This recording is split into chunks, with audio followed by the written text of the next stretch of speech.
გამარჯობა, გვერდით პაციენტ შტებცელი და უნიტაზი აირია ერთმანეთში და საშინელი სიტუაცია იყო დამაგვიანდა. აჰა, და სად გვაქვს ტკივილი?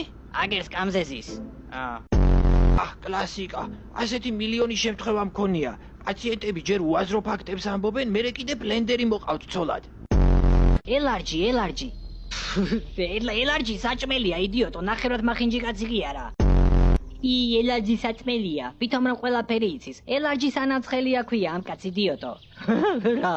ელარჯი სანამცხელია? ყველის მაგევრად რას წელავს, კუტუს? უძველეს ბერებს ჯეროდათ, რომ მზის დაბნელების დროს დინგ-დონგის გაწელვა დიად სულიერ სიბრძნეს გაზიარებდა. ზოგი ამბობდა, რომ ამის შემდეგ დელფინის ენაზე შეეძლოთ ლაპარაკი. ბატონო ელარჯი. რავი გაიო ზაბა აშკარად არის ის დელფინების ენა. და შენ საიდან იცი? ხშირად წელავ ხოლმე მზის დაბნელებისას? ჩვენ პროსტა დავაგინეთ ძმაო, ამის გამო სამყაროს ყველაზე დიდი ნაბოს კონკურსზე რატო ვართ ვერ გავიგე? ბატონო ემაილ, თქვენი кейსი იმიტომაა ამდენად მძიმე, რომ დედაზე დააგინეთ.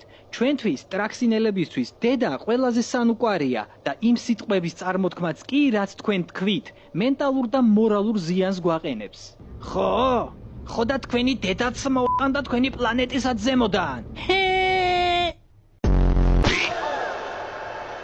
1, 2 და 3 თქვენ რაღაცა გეშლებათ მგონი ბიჭო. იარაღი საიდან? ხომ შეგამოწმეთ და არ გქონდათ. ტრაქშიც უნდა გენახათ. ბატონო ჯუჯალ ზაპუტ პირწულ პაჩუ, ვარ ყველაზე დიდი დაბოზარი თუ არა?